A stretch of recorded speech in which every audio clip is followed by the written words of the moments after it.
Nah. Just because you were moving around. Yeah, you play football, like, there's a lot of stuff moving around. You're moving fast. Like, you don't see everything. What would they do to take away Marvin? Um, Your life?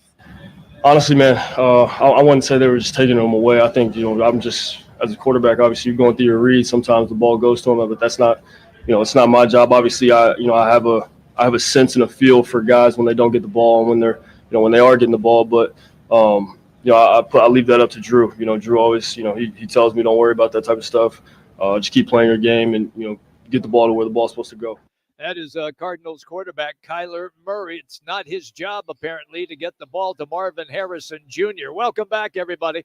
Rockin' Minuch with Jimmy B, Fox Sports 910. Hanging out today. Twin Peaks Camelback is where we are located. And great to have Mark May, two-time Super Bowl champion, on the show. He joins us right now. Mark, just let me begin. Minuch lost it in the first hour when we played that clip and Kyler Murray stating the fact that it was not his job to get the ball to Marvin Harrison Jr. So thank you, pal, for coming on the show. You talk first because Minuch is going to lose it again. Hey, Jimmy B, if it's not his job, who the hell's job is it? There you go. Amen. Harris Johnson Jr., James Conner, Sid Petzing. Now he's going to blame it on the offensive coordinator. It's your job. Your first read should be, you know what? The first read is Marvin Harrison Jr. The second read, Marvin Harrison Jr. The third read, Marvin Harrison Jr. Then everybody else. Why in the heck did you draft him the fourth pick in the draft, the top wide receiver in the draft, and bring him in to throw to him just a handful of times and he only has one reception for 4 yards? It's your job as a quarterback to distribute the ball, yes, but it's your job to get it to your number one receiver. Guess what? Do you think that would have happened if they had a number one receiver that was really good here that didn't get the ball, that was an older player? He would probably say something after this loss. But no, Marvin Harrison is a rookie. He's not going to say anything. So the bottom line is, he is your number one receiver. You throw to your number one receiver first and foremost, and that's it. You might have to have Stephon Diggs. He had to deal with him. I guess that comment, I heard that late last night, Mark, and I'm sorry, I had a chance to vent a little bit. I think the proper answer would have been, I got to do a better job, and if we're not getting the ball to him, I will talk to the offensive coordinator. I just hear this immaturity over and over from a guy that's in his sixth year. So I went off. I'm sorry. I apologize to our listeners. No, you don't But have who to. the hell's job? Matter of fact, Mark, I wrote a job description out during the break, and I'm going to send it over there to on Twitter to one Kyler Murray. Absolutely, you should. Do you think DeAndre Hopkins would have been happy with a loss in Buffalo if he got targeted a few times and only had one catch? If he was still on this roster? You know he would have been saying something to somebody. Marvin Harrison Jr. is a rookie. He's not going to do that. But the thing is, with this offense, this is a losing franchise and a losing team. Your head coach is 4-14. So you better find ways to win, and you better find ways to get the ball to your best receiver, no matter how. I don't care if they pitch it to him out of the backfield. Get the ball in his hands. That's why the heck you drafted him. And the comments by Jonathan Gannon, I thought, were covering for his offensive coordinator. Well, they were bracketed. They were double cover, blah, blah, blah, blah, blah. And I said the same thing. I said, look, you can call plays versus cover two, dig routes, hook routes, slant. There's 11 to 90 things you could run against Jonathan Gannon. I think he was covering for him, but I think behind closed doors, he probably said, look, Drew, you need to get the damn ball to the quote-unquote generational receiver coming out. I don't know. This whole thing just reeks of, to your point, losing football. And CYA. And here's the thing. My God, do you think Jordan Jefferson or Justin Jefferson, he doesn't get double covered or he doesn't have cloud coverage over him on every play? Because he's a number one wide receiver and he finds a way to get open and they find a way to get him the football with the third-team quarterback? In this team, in this offense, you can't find a way to get the ball to your best wide receiver? That's baloney. I don't want to hear that. Step up and take responsibility. First thing out of Gannon's mouth should have been, you know what? We should have targeted Marvin more and gotten him the ball more, trying to win the football game. I understand you're trying to win the football game. The bottom line, if he's your number one, you're getting the doggone ball. Mark May is our guest on the Right Toyota guest line. All right, so take us now to the upcoming game on Sunday. The Rams are so beat up and banged up, yet in Detroit over the weekend, they took them right to the final play before they lost in overtime. What do you expect out of this game this weekend, Mark? I expect the usual. Jonathan Gannon is 0-2 against the Rams as a head coach with the aggregate score of 63-23, so none of the games have been close. Kyler Murray hasn't done that well against the Rams. The only good thing for Kyler is number 99 is not on the other side of the scrimmage, so he's not in the fetal position half of the game. They will probably play hard against the Rams, but the Rams beaten up and banged up. But I'll tell you one thing, the guy on the sideline, Sean McVay, the man can coach. He can find ways to win with second and third teamers and backups in the NFL, and he can be competitive every week. That's the difference in coaching between Jonathan Gannon and Sean McVay. Mark, you've been the outstanding offensive tackle that you were for many years. Do you find it interesting that the Cardinals were not under center at all in the second half, and they tried that experiment in the first half, 8, 9 times? You think there's a reason for that when a guy that's 5'8" and 100 and nothing pounds?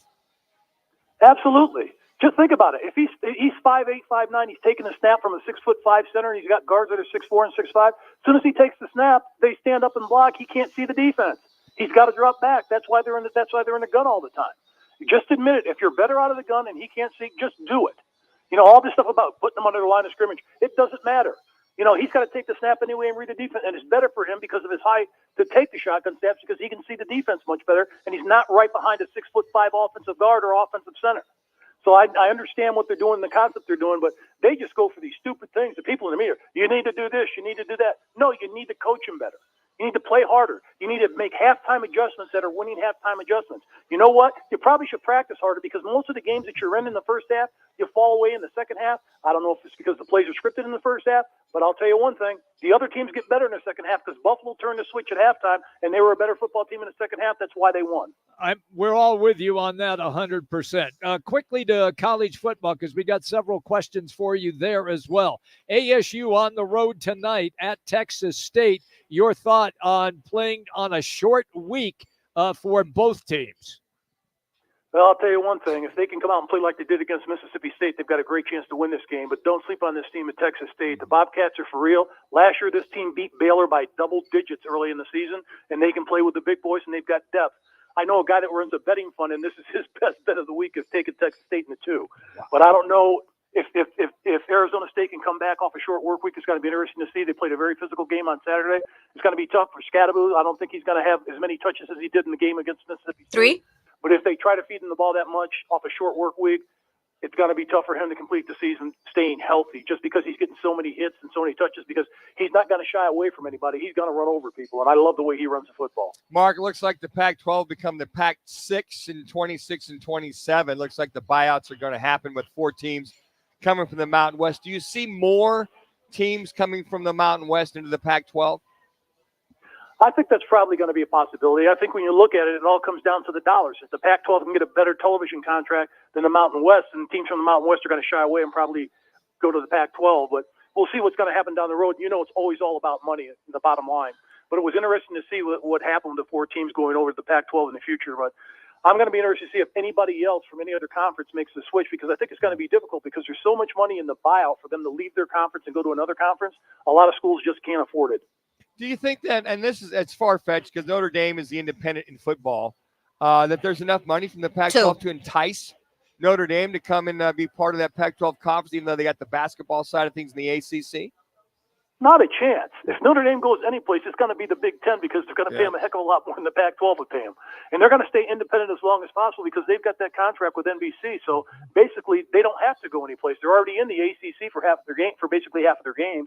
So they're making money on both ends. But Notre Dame, I don't think will ever go to a conference unless they're put in a position where they go maybe 11-1 or 12-0 one year and get left out of the playoff, which I don't think will happen, but that could possibly happen because they're not going to play a conference championship game like everybody else, so they're going to lose that 1 point of another game. So if they get to a point where they're going to be left out because they're not playing that championship game, then they'll probably start thinking about moving into a conference. Mark May is our guest on the Right Toyota guest line. Tomorrow night, University of Arizona at K-State, the Battle of the Wildcats. This is a non-conference game. It was scheduled prior to U of A jumping into the Big 12. This is a terrific matchup, don't you think? Absolutely. I'll tell you one thing. I'm taking the Wildcats in this game. The Kansas State Wildcats. Wow. Thank you, Mark. Yes. Yes. By the way, I still got that hat you brought back to me. I was several years ago. I still wear that bad boy because it's got the Mark May luck on it. So hopefully we can find a little bit more offense, get that defense taken away. When you watch U of A a little bit more, do they have enough juice when you watch them I shouldn't say barely, kind of scruffle up lists in a win against NAU? I'll tell you one thing. Watching this team, they're kind of perplexing the way that they play. They don't play well in the first half, but they turn it on in the second half. And they struggle with New Mexico, and then they struggle with Northern Arizona. But the way that they can turn it on offensively, when you've got wide receivers that can catch the ball like with McMillan, and you've got a quarterback with Noah Fafita that can get them the ball, they got to continue to utilize that connection and use it a lot. And I just think the Northern Arizona game was one of those roll your hats out on the field game where the players weren't really excited to play in that game because they knew they were going to find a way to win. And they were kind of looking forward to Kansas State. But it's going to be an interesting game. I wonder if they're going to be able to score. If they can score over 35 in this game, they win it. I just don't think. Go ahead. I'm sorry. Go ahead. I just don't think Kansas State can score that many points. Very solid on defense, very solid on special teams, but they've got to get their offense cranking. I just saw this tweet by McMillan. If he does come out in the draft, he sent a note to the Cardinals. Please do not draft me. I just saw that come across. Came across. Do not draft me. I want to catch footballs for a living. I'm just saying. Yeah. I've got a quarterback that will feed me the ball as many times as I want it. That's it. And usually 3 or 4 times a quarter. If you play for the Cardinals, you may get it once a game. Unbelievable. Mark, we are enjoying you watching you on Channel 15. Keep up the great work, brother. Absolutely. Thanks a lot, guys. Have a great one. There you go. That's Mark May, everybody. He's presented by All City Towing, and you can join the team at the largest towing company in the state. It is indeed All City Towing, and they are hiring like dispatchers, call takers, lot attendants, drivers, customer service personnel, and the benefit package is excellent. You get a healthy 401k employer match, health benefits, employer-paid life insurance, and a monthly fuel allowance. It's all available at All City Towing. So are you ready to take your career to the next level? Here's all you have to do. Just go online, allcitytowing.com, and search careers. Again, that's allcitytowing.com and search careers. All City Towing, where your future is on the move. Monday, Manuch, where are we going to be? Oh, Monday will be Talking Stick Resort. I can't wait. It's going to be a great time. It is the ultimate Monday night tailgate party, and Atlanta and Philly is the NFL game, and the Diamondbacks and Rockies baseball game will be on as well. And here's the best part. You will have a chance at halftime of the NFL game to win $9,100. How much did I say? $9,100. There'll be 20 people, Jimmy. That's it. 20 people with an opportunity to win $9,100. We're going to be at Talking Stick Resort on Monday in the showroom. Make sure you're there as well. All right, coming up, it's our Twin Peaks Girls Camelback Location Football Challenge. It's all presented by Twin Peaks Blue Moon and Coors Light. We'll take the fifth caller, 602-260-9191. Rock 'em and Oots with Jimmy B. Fox Sports 910. Looking for the